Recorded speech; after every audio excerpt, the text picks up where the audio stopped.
اور انہیں جو ہے اولو العزم کا درجہ مل گیا، اور خدا بند عالم نے حضرت آدم کے اس توقف کی بنا پر جو ہے انہیں وہ عہدہ نہیں عطا فرمایا.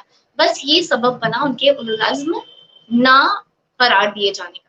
تو آپ سمجھیے کہ یہ کتنا امپورٹنٹ ہے کہ ہم اپنے وقت کے امام کو پہچانیں، اور اس کی غیبت میں جو ہے ہمارا ایمان جو ہے وہ محفوظ رہے، ہم اس پر ثابت قدم رہیں، ہم ان کی غیبت کا بھی اقرار کریں اور ان کے ظہور کا بھی اقرار کریں، اور اس طرح سے پختہ اپنی معرفت کر لیں کہ جب اس دنیا سے جائیں تو ایمان پر جائیں. اور معرفت امام خدا کی معرفت سے جڑی ہوئی ہے. اور جیسا کہ امام صادق علیہ السلام نے فرمایا کہ اگر تم کوئی چیز کو حلال سمجھتے ہو کہ شریعت میں یہ حلال ہے، لیکن تم رسول اللہ کی معرفت رکھے بغیر اسے حلال سمجھتے تو تم نے اصل میں اس چیز کو حلال نہیں سمجھا اور نہ وہ تمہارے لیے حلال ہوئی. آئی ہوپ میں نے اس سوال کے جواب کو جو ہے مطمئن بخش جواب دیا ہے. ناظرین، امید کرتی ہوں معرفت کے سلسلے سے آپ کے علم میں اضافہ ہوا ہوگا. تو آئیے جانتے ہیں اب کچھ ذمہ داریوں کے سلسلے سے کہ ذمہ داریاں غیبت کے زمانے میں ہماری جو ذمہ داریاں ہیں، جیسے کہ ہم امام زمان علیہ السلام کا صدقہ نکالتے ہیں، ان کے ظہور کی دعائیں مانگتے ہیں، دعائے فرج پڑھتے ہیں. تو اس کے علاوہ اور بھی کیا ہماری ذمہ داریاں ہیں وہ بھی جانتے ہیں خانم زہرا رضوی صاحبہ سے. جی، یہ بھی بہت بہترین سوال ہے آپ کا. تو دیکھیے، جو ذمہ داریوں کے سلسلے میں آپ نے سوال کیا ہے کہ کیا بس یہی ذمہ داریاں ہیں اور کوئی ذمہ داریاں بھی ہماری بنتی ہیں، تو ذمہ داریاں بتانے سے پہلے میں چاہوں گی کہ ہم یہ تو سمجھیں کہ ذمہ داریاں ہم پر بنتی کیوں ہیں. ذمہ داری کبھی بھی کسی شخص کی طرف یا کسی شے کی طرف تب بنتی جب ہمیں اس سے کوئی بینیفٹ مل رہا ہو اور اس کی بھی کوئی ذمہ داری ہماری جانب ہو. سب سے پہلے تو دیکھیے کہ امام کا ہم پر حق بنتا ہے. کیوں؟ ہم ان کی برکت کی وجہ سے ہمارا وجود ہے. تو جب دیکھیے خدا بند عالم نے فرمایا خل جزاء الاحسان الا الاحسان، کوئی احسان کرتا ہے تو اس کا بدلہ سوائے احسان کے اور کچھ نہیں ہے. امام کے بہت احسانات ہیں ہم پر. امام فرماتے ہیں ہم تمہاری یاد سے غافل نہیں ہیں. اگر ایسا ہوتا تو بلائیں تمہیں گھیر لیتی، دشمن تم پر غالب آ جاتے. امام جو ہے جب ہم ان کے ظہور کی دعا کرتے ہیں تو یہ اسی ظہور میں ہمارے لیے سیکیورٹی ہے، ہمارے لیے امن و امان ہے. انہوں نے چند چیزوں کا تذکرہ کیا ہے جس کی وجہ سے ہمارے امام کی طرف جو ہے کچھ فرائض بنتے ہیں.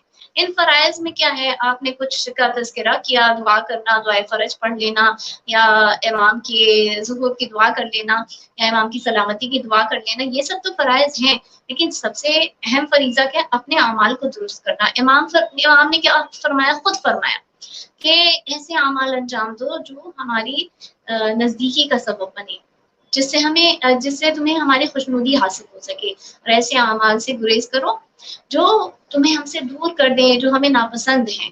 اور امام کی صحبت اگر حاصل کرنا ہے، ہم سب کی دعا ہوتی ہے کہ ہمیں جو ہے ان کے اصحاب میں، ان کی کنیزوں میں شامل کریں. صحبت حاصل کیسے ہوگی اگر ہمارے اعمال درست نہیں ہوں گے؟ تو اپنی اصلاح کرنا. بہت ساری ذمہ داریاں ہیں. امام کی معرفت کو پھیلانا لوگوں کے درمیان، یہ گیدرنگس میں امام کے بارے میں بتانا، جن کو نہیں، جو ناآشنا ہیں ان تک جو ہے ان کی معرفت پہنچانا. اور امام کی ظہور کا شوق اپنے دل میں رکھنا، امام کی ملاقات کے لیے اشتیاق ظاہر کرنا، امام کی اس غیبت میں ان کے فراق پر غمزدہ ہونا، ان کے بہاف پر صدقہ دینا، اپنے ایمان پر باقی رہنے کی دعا کرنا. ایمان کے ذریعے سے ہی ہمارا ایمان سلامت ہے. علامات ظہور سے آشنا ہونا، مومنین کی مدد کرنا. اچھا دیکھیے، جب ہم مومنین کی مدد کی بات کرتے ہیں تو مومنین میں خود امام تو اول ہے کہ مومنین کی مدد کرنا. شاید ہم یہ کہیں نہ کہیں بھول جاتے ہیں اور ہم سوچتے ہیں کہ ہم یہ نیک اعمال انجام دے رہے ہیں، یہ مستحب کام انجام دے رہے ہیں، لیکن مومنین کی مدد کرنا بہت زیادہ ویلیو رکھتا ہے، بہت زیادہ جو ہے امپورٹنٹ ہے، اہمیت اس کی بہت زیادہ ہے. کیونکہ ایک مومن کی مدد کرنے کی خاطر قدم بڑھانے کے مختلف ثواب اور اجر بتائے گئے ہیں حدیث کے اندر. جیسے کہ جو ایک قدم بڑھاتا ہے تو 75,000 ملائکہ اسے اپنے سائے میں لے لیتے ہیں، یعنی معصومین کا سایہ ہمارے اوپر ہو جاتا ہے. اسے جو ہے 1,000 سال کی عبادتوں کا ثواب ملتا ہے.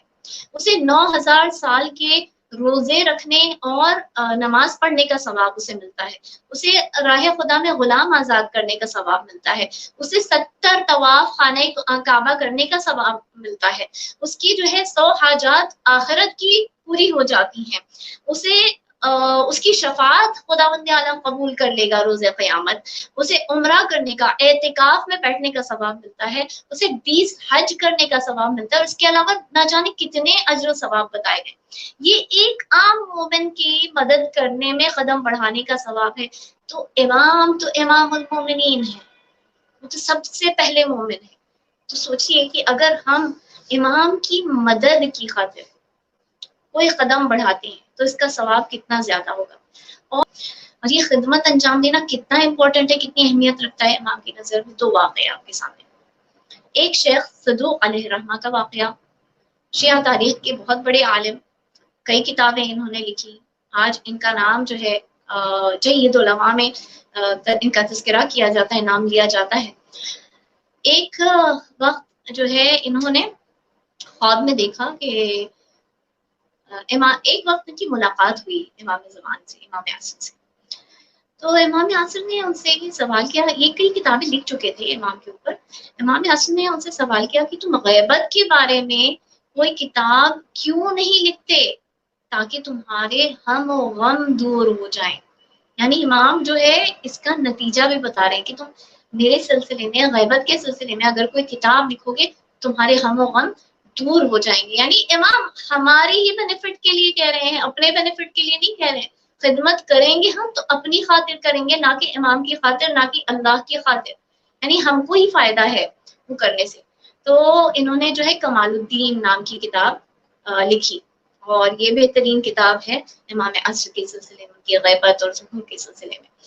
پھر دوسرا واقعہ ہے محدث نوری کا، یہ بھی بہت جید عالم شیعہ تاریخ کے، یہ انہوں نے ایک مرتبہ جو ہے خواب کے عالم میں دیکھا کہ خواب کے عالم میں انہوں نے اپنی ماں کو دیکھا، لیکن اس سے پہلے کا واقعہ یہ ہے کہ یہ ایک مرتبہ جو ہے لوگوں نے دیکھا کہ ظہرین کی نماز کے بعد یہ شدید گرمی میں سامرا کے جو روزے تھے، اماموں کے روزے جو تھے، ان کے باہر شدید گرمی میں جو ہے وہاں پر کچھ افعال انجام دے رہے تھے، اعمال انجام دے رہے تھے۔ لوگوں نے ان سے سوال کیا کہ آپ یہ کیا کر رہے ہیں، اتنی شدید گرمی ہے، آپ سائے میں چلے جائیں۔ تو انہوں نے اس کا ریزن بتایا، سبب بتایا کہ میں نے خواب کے عالم میں کل رات اپنی والدہ کا مشاہدہ کیا، ان کی زیارت مجھے نصیب ہوئی، اور میں نے اپنی والدہ کو دیکھا کہ بہت کثرت سے میرے لیے دعائیں کر رہی تھی۔ جب میں نے ان سے سوال کیا کہ اے والدہ آپ اتنی زیادہ دعائیں کیوں کر رہی ہیں، تو انہوں نے فرمایا کہ آج میں شہزادی فاطمۃ الزہرا سلام اللہ علیہا کی مجھے زیارت نصیب ہوئی تھی، یعنی ان کی والدہ گزر چکی تھی، تو یہ برزخ کا واقعہ ہے۔ تو ان سے جب ملاقات ہوئی تو میں نے دیکھا کہ وہ مجھے بہت زیادہ میرا احترام کر رہی ہیں، بہت زیادہ مجھے عزت دے رہی ہیں۔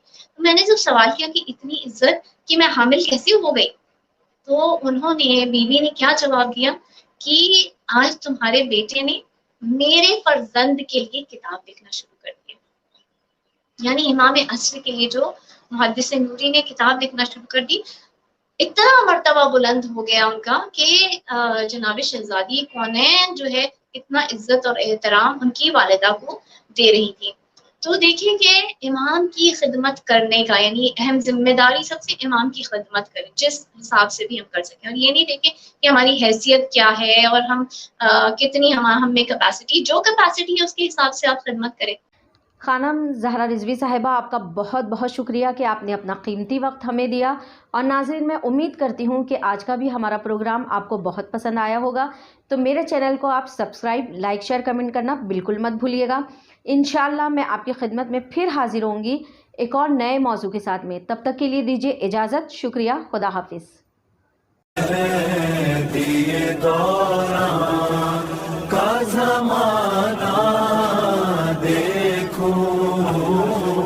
کاش میں دیے دور